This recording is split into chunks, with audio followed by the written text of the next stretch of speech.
America में Trump ने Biden की नीतियों पर फिर हमला बोला है और इमिग्रेशन पर सख्त रुख अपनाया। इसके साथ ही पाकिस्तान के बलूचिस्तान में रिकोडिक प्रोजेक्ट के पास बड़ा फिदायीन हमला हुआ। भारत में बिहार विधानसभा का पहला सत्र पेपरलेस शुरू हुआ, जबकि दिल्ली कार ब्लास्ट मामले में एनआईए ने कश्मीर और उत्तर प्रदेश में बड़े छापे मारे। और डिजिटल दुनिया में नवंबर में यूपीआई ने 19 अरब से ज्यादा लेन देन का नया रिकॉर्ड बनाया।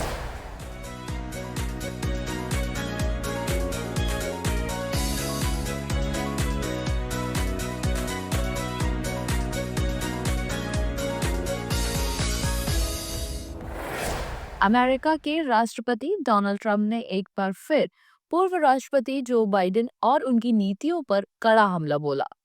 एक्स पर पोस्ट करते हुए ट्रंप ने कहा कि बाइडेन प्रशासन की देश को नुकसान पहुंचाने वाली नीतियों और धांधली वाले 2020 चुनाव को अमेरिकी कभी नहीं भूलेंगे। उन्होंने लिखा कि देश से बुरे लोगों को तुरंत बाहर निकालना होगा और अमेरिका को फिर महान बनाने का समय आ गया है। ट्रंप ने ट्रुथ सोशल पर दावा किया कि बाइडेन द्वारा ऑटो पेन मशीन से साइन किए गए सभी सरकारी दस्तावेज अब अमान्य माने जाएंगे। उनका आरोप है कि बाइडेन के 92% आदेश इसी मशीन से जारी हुए थे। इमिग्रेशन पर भी उन्होंने सख्त रुख अपनाते हुए कहा कि थर्ड वर्ल्ड देशों से आने वाली इमिग्रेशन को स्थायी रूप से रोक दिया जाएगा, ताकि बाइडेन कार्यकाल के दौरान आए गैर कानूनी प्रवासियों को वापस भेजा जा सके। पाकिस्तान के बलूचिस्तान प्रांत के नौकोंदी क्षेत्र में फ्रंटियर कॉर्प्स मुख्यालय के पास रविवार रात बड़ा फिदायीन हमला हुआ। यह हमला उस संवेदनशील कंपाउंड पर किया गया जहां रिगोडिक और सैंडक खनन परियोजनाओं से जुड़े विदेशी इंजीनियर, विशेषज्ञ और स्टाफ ठहरते हैं। बलूच लिबरेशन फ्रंट ने इस हमले की जिम्मेदारी लेते हुए बताया कि उनकी एसओबी यूनिट ने 5 धमाकों के बाद अंधाधुंध फायरिंग कर हमले को अंजाम दिया। हमले के बाद छगाई जिले के सभी अस्पतालों में आपातकाल घोषित कर दिया गया, जबकि मौतों के आधिकारिक आंकड़े सामने नहीं आए। घटना इसलिए और गंभीर है क्योंकि पाकिस्तान इसी इलाके को अपनी सबसे सुरक्षित विदेशी निवेश परियोजना बताकर दुनिया को निवेश के लिए आकर्षित कर रहा था।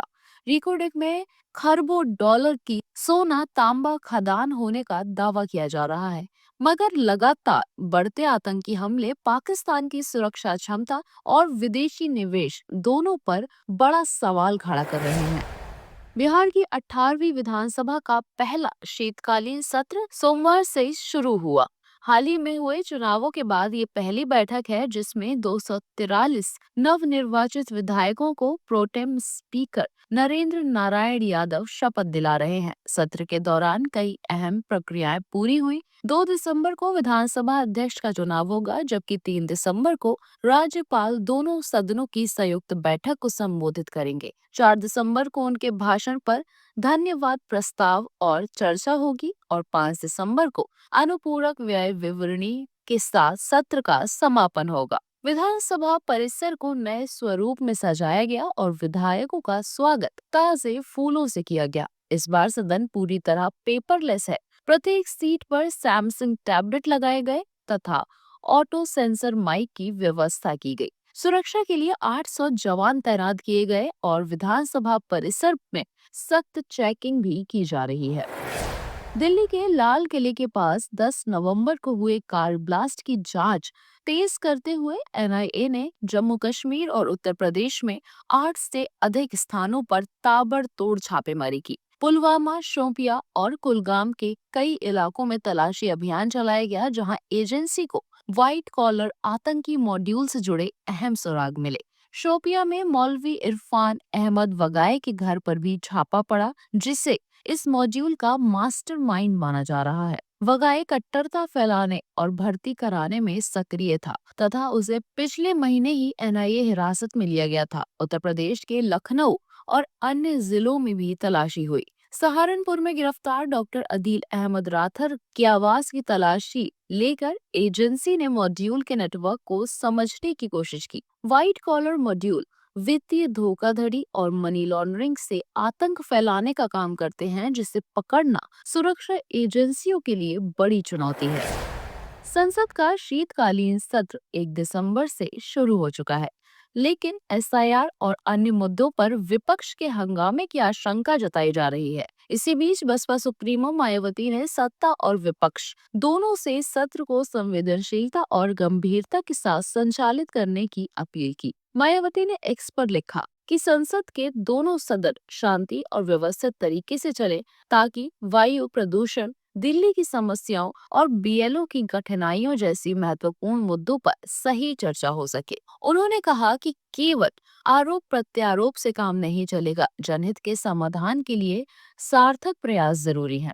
विपक्ष ने संकेत दिया है कि एसआईआर पर चर्चा नहीं हुई तो वे सत्र नहीं चलने देंगे। दिल्ली धमाका, वायु प्रदूषण और अन्य विषय भी विपक्ष के एजेंडे में शामिल है। मायावती का बयान सत्र को सुचारू रखने की दिशा में महत्वपूर्ण संदेश माना जा रहा है।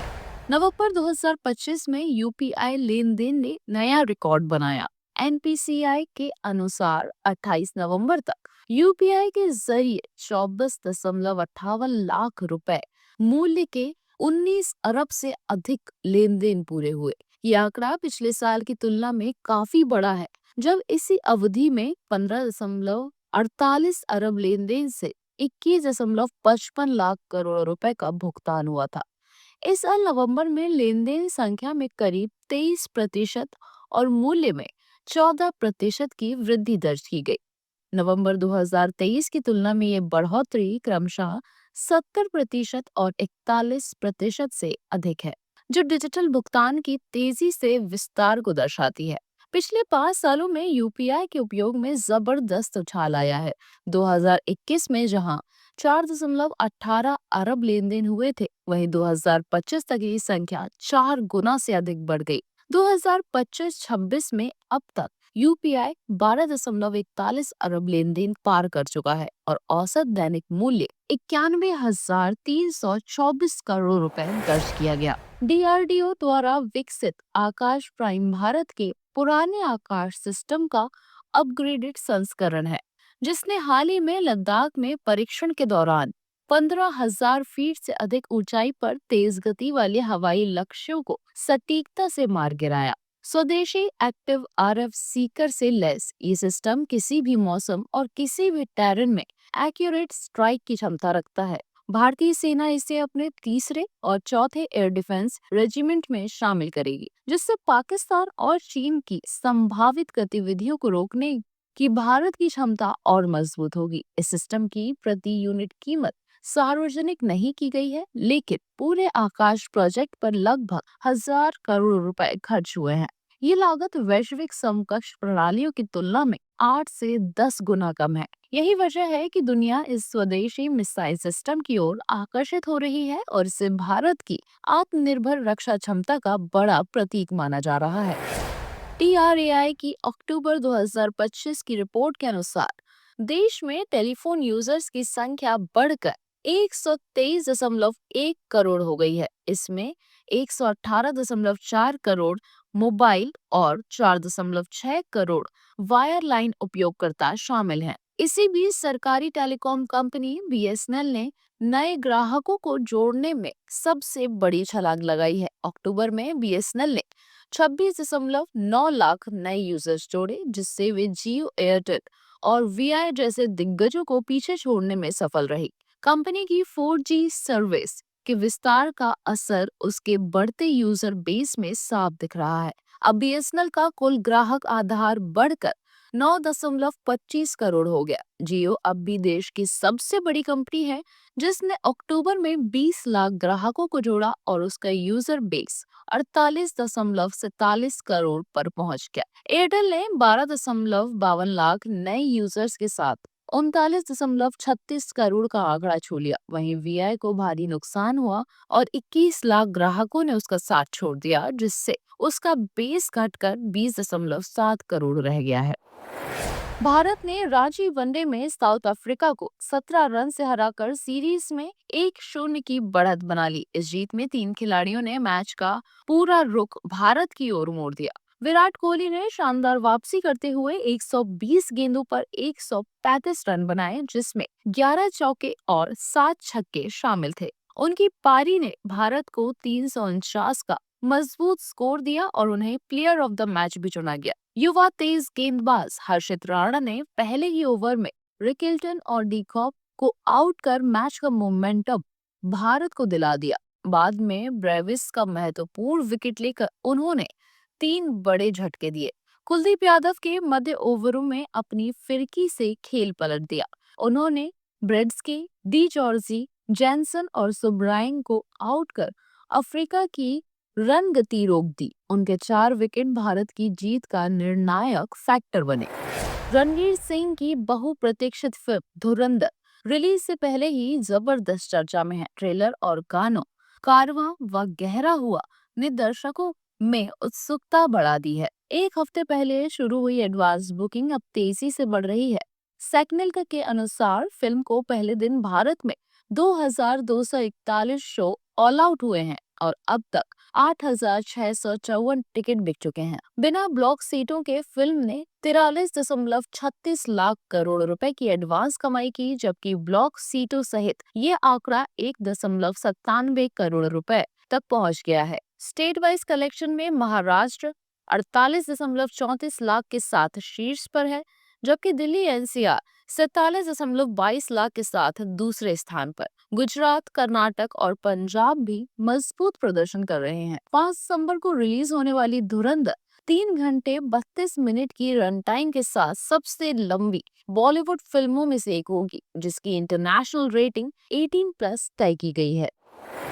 चलिए आपको बताते हैं आज की खास और रोचक जानकारी।